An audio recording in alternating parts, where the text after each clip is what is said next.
Հա, պապ ջան։ Բարևի։ Ով տնօրեն, հա։ Չէ, աչքովը չի ընկել։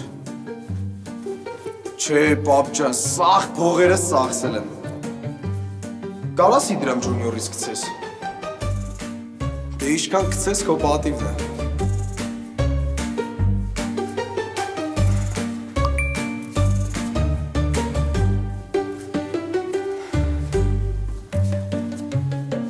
Աբգարս, պապան 50,000 փող փոխանցեց։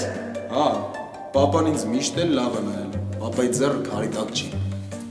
Բայց հարցրեց, այսօր ես ու դու ինչի վրա ենք ծախսում այդ 50,000 ընկերս։ Ապեր ինչի համար հարցնի, եթե իդրամով բոլոր ծախսերը վերահսկում եմ։ Իա, պարոն տնօրեն, բարև ձեզ։ Ոյ, Ովգար ջան, դու ես չճանաչեցի։ Լավ եմ, դու ոնց ես, պապա ոնց է, գործերը լավ են։ Հա, դե ոնց գիտեք էլի։ Այ դեպ, պապան ձեզ էր հարցնում։ Ասում է ինչ-որ զանգումը չեք պատասխանում։ Հա, ուղղակի մի քիչ խառն էի։